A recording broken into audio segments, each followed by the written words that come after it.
नमस्कार साथियों। हम लोग पिछली क्लास में पिछली वीडियो में जो है बहुपद पे डिस्कस कर रहे थे, जिसमें हम लोग बहुपद में द्विघात बहुपद देख चुके थे, उस पर डिस्कस कर चुके हैं। चलिए आज हम लोग त्रिघात बहुपद पे जो है डिस्कस करते हैं। तो हेडिंग देते हैं त्रिघात बहुपद। सबसे पहले समझते हैं त्रिघात बहुपद होता क्या है, कैसे समझेंगे कि ये त्रिघात बहुपद है। तो ऐसा बहुपद जिसका घात क्या हो, चर मान का घात क्या हो, तो 3 हो, तो वो कहलाएगा क्या, त्रिघात बहुपद। चलिए इसी चीज को हम लोग देखते हैं।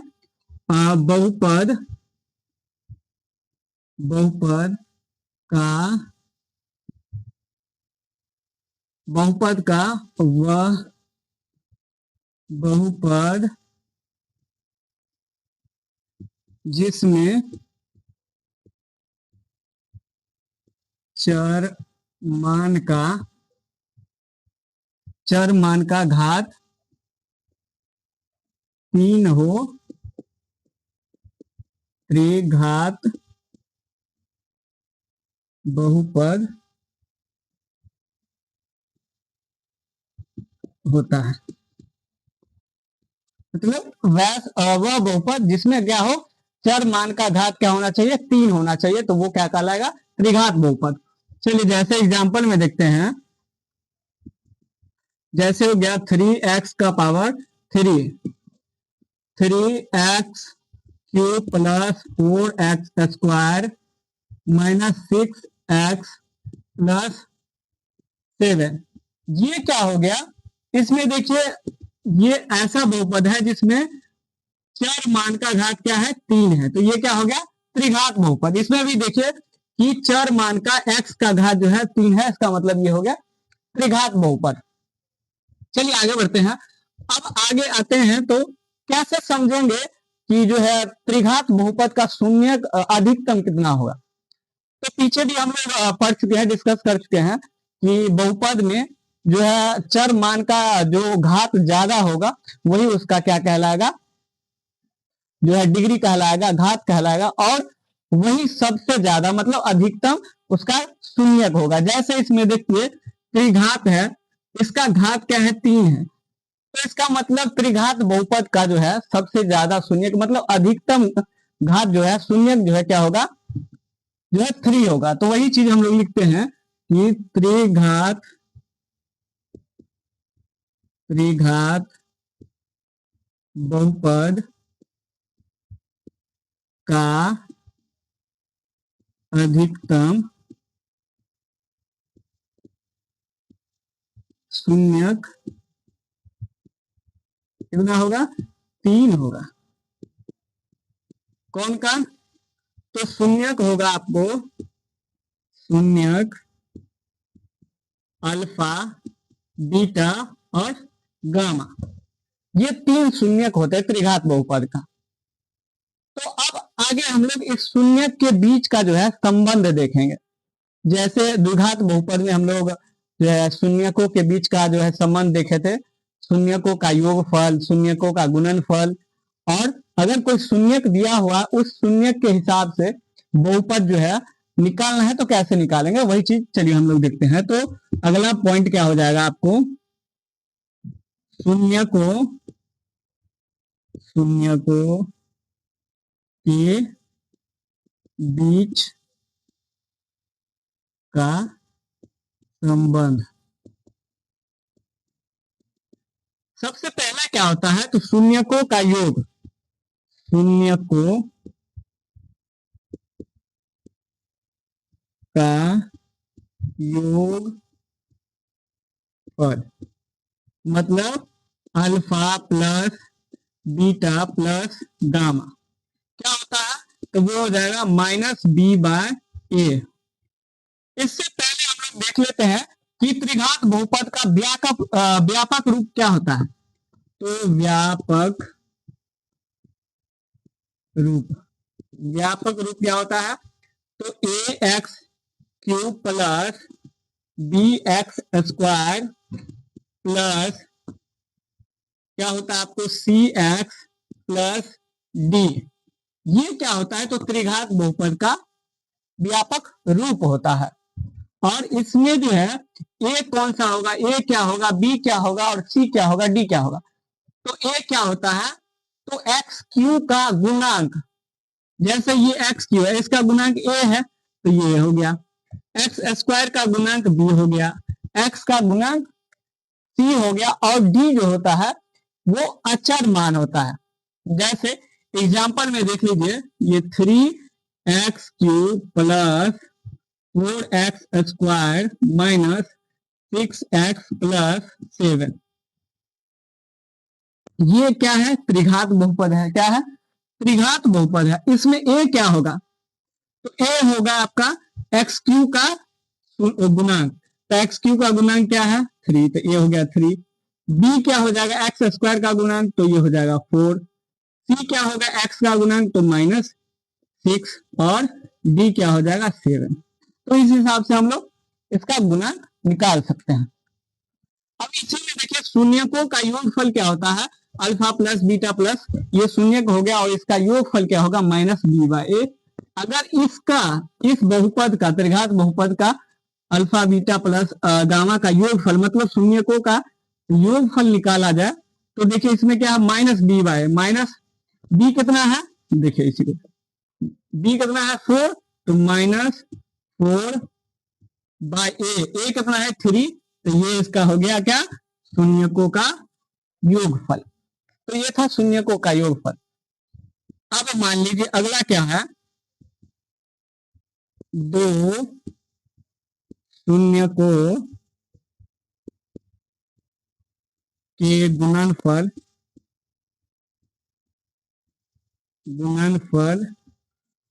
का योग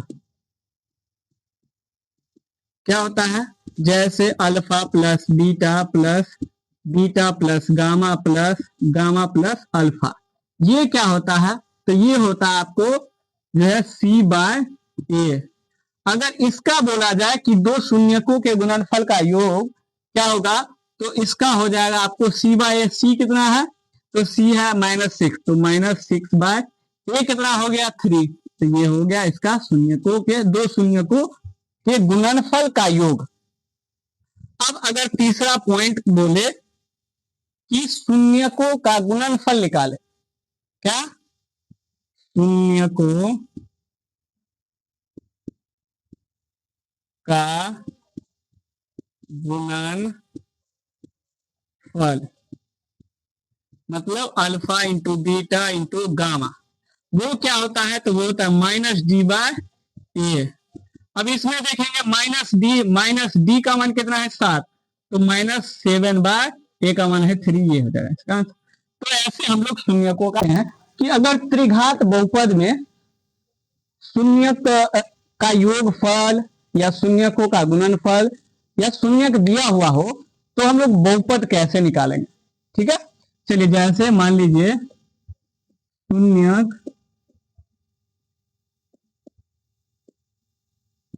शून्यकों दिया हुआ हो, अल्फा बीटा गामा दिया हो, तब क्या होगा, बहुपद निकालना हो, बहुपद है ना, मान लीजिए px निकालना हो, तब क्या करेंगे, तो वो होता है आपको x³ minus alpha plus beta plus gamma into x² plus हो गया आपको alpha beta plus beta into gamma plus gamma into alpha into x minus alpha into beta into gamma. इस फॉर्मूले पे जो है आप त्रिघात बहुपद निकाल सकते हैं। कब, जब आपको अगर शून्यक दिया हुआ हो, तीनों शून्यक दिया हुआ हो, या शून्यकों का योगफल दिया हो, या शून्यकों का गुणनफल दिया हो, तब हम लोग बोले कि बहुपद निकालने के लिए तो इस फॉर्मूले से आप आराम से निकाल सकते हैं। जैसे एग्जांपल में चलिए एक देखते हैं, मान लीजिए क्वेश्चन है, किसी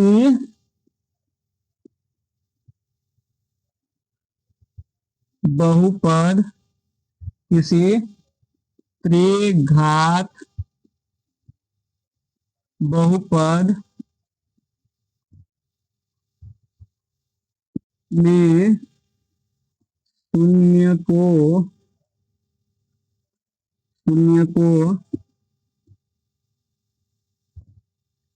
8 -3 और 6 दिया गया है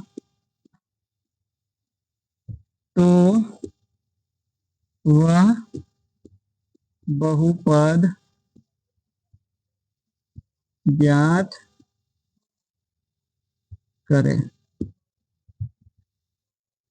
देखिए अब हमारे पास जो है शून्य दिया हुआ है, एक शून्य किए हो गया, एक शून्य किए, मतलब त्रिघात बहुपद का तीनों शून्य दिया हुआ है।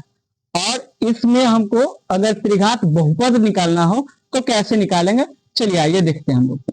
तो सबसे पहले हल दिया है शून्यक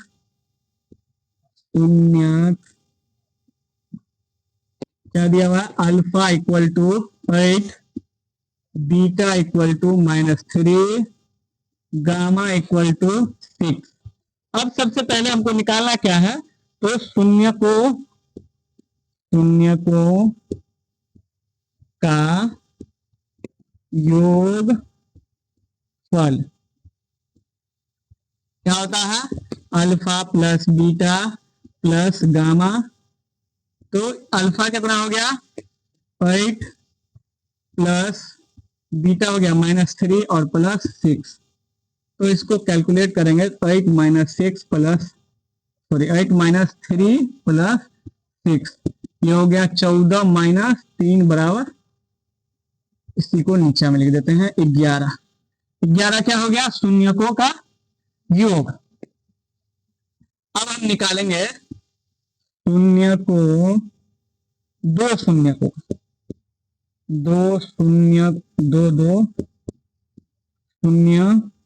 को के गुणनफल का योगफल वो क्या होता है, तो वो होता है आपको alpha beta plus beta gamma plus gamma alpha. ठीक है, तो इसमें अल्फा इंटू बीटा देखेंगे। सबसे पहले अल्फा कितना है 8 इंटू -3 प्लस क्या है बीटा इंटू गामा, बीटा क्या है -3 इंटू गामा 6 है plus gamma into alpha, gamma कितना है 6 इंटू 8। इसका कैलकुलेट कर लेंगे तो ये हो जाएगा आपको 24 -18 और प्लस 8 के 48। तो ये हो गया आपको 8 4 12 2 1 3 1 4 प्लस 48। तो ये हो गया आपका कितना 6। दो शून्यकों का गुणनफल का योग क्या हो गया 6 हो गया। चलिए अब आगे चलते हैं हम लोग, आगे इसी में आएंगे तो इसको हम मिटा देते हैं। आगे है शून्यकों का गुणनफल, शून्यकों का गुणनफल क्या होता है, alpha into beta into gamma equal to क्या हो गया आपको, alpha into beta into gamma 8 into -3 into 6 हो गया -8 36 का 18 18 × 144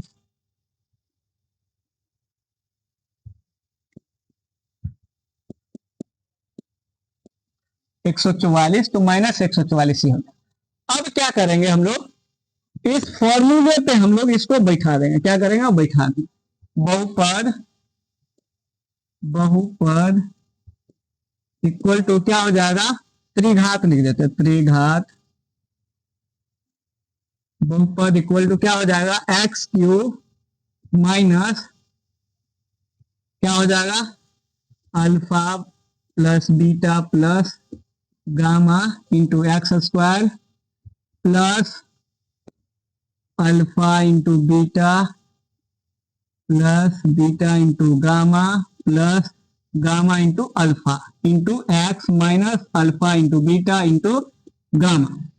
अब इसी फॉर्मूले पे हम लोग लगा देंगे x cube minus alpha plus beta into gamma, alpha plus beta into gamma कितना है 11, तो माइनस 11 एक्स स्क्वायर प्लस ये हो गया कितना 6, तो 6x माइनस और यहां पे आइएगा तो शून्यकों का गुणनफल कितना हो गया माइनस 144, तो माइनस 144 ये फाइनली हो गया x cube minus 11x square plus 6x plus 144, ये इसका आंसर हो गया। तो हम लोग देखें इस टाइप से आप लोग त्रिघात बहुपद में 3 शून्य दिया हुआ हो और उसका जो है बहुपद निकालना हो तो ऐसे हम लोग निकाल सकते हैं।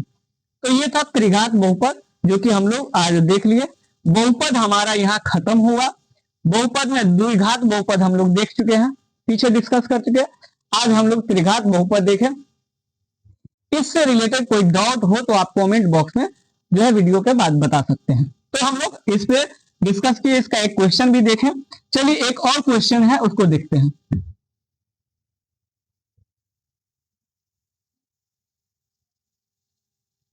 क्वेश्चन है एक त्रिघात बहुपद ज्ञात करें जिसके शून्यकों का योग, शून्यकों का एक साथ लेकर उसके गुणनफल का योग और तीनों शून्यकों का गुणनफल क्रमशः दिया हुआ है।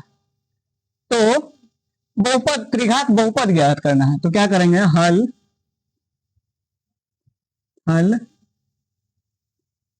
दिया क्या है, दिया गया क्या दिया गया है, तो शून्यकों का योग मतलब अल्फा शून्यकों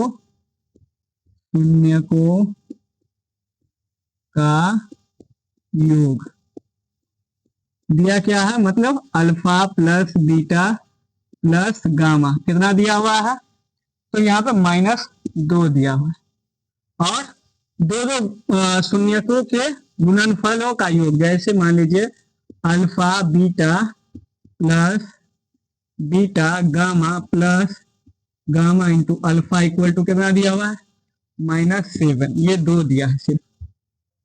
और तीसरा क्या है, alpha into beta into gamma कितना दिया हुआ है -14। और क्या बोल रहा है, त्रिघात बहुपद।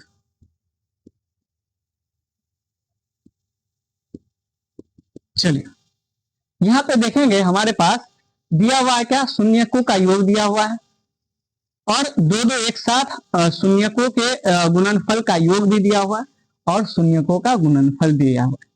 अब हमें क्या करना है, तो बहुपद निकालना है। बहुपद निकालने के लिए हम लोग सूत्र एक देखते हैं, क्या x cube minus alpha plus beta plus gamma into x square plus alpha into beta plus beta into gamma plus gamma into alpha into x minus alpha into beta into gamma. ये क्या हो गया, तो शून्यकों का योग, ये हो गया दो शून्य एक साथ उसके गुणनफल का योग और ये क्या हो गया शून्यकों का गुणनफल। अब इसमें क्या करेंगे हम लोग, बैठा दें एक्स क्यूब माइनस शून्यकों का योगफल कितना है 2, तो 2 इंटू एक्स स्क्वायर प्लस शून्यकों का दो शून्यकों के गुणनफल का योग कितना दिया हुआ है -7, तो -7 x minus alpha into beta into gamma कितना दिया है शून्यकों का गुणनफल, तो -14 दिया हुआ है। अब इसका कैलकुलेट करते हैं, तो x cube minus 2x square -7x minus minus plus हो गया 14, ये क्या हो जाएगा बहुपद, तो ये हो जाएगा इसका आंसर। समझ गया। ऐसे क्वेश्चन दिया हुआ है, आप इसका आराम से आसानी से निकाल सकते हैं, जो है त्रिघात बहुपद। तो हम लोग आज डिस्कस किए त्रिघात बहुपद क्या होता है, त्रिघात बहुपद के शून्य कितना होगा मैक्सिमम।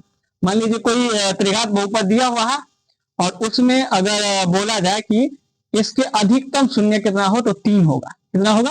क्यों? क्योंकि इसका घात जो है 3 होता है, तो इसीलिए उसका शून्य कितना होगा? मैक्सिमम 3 होगा। उससे कम भी हो सकता है या 0 भी हो सकता है, लेकिन मैक्सिमम 3 हो सकता है।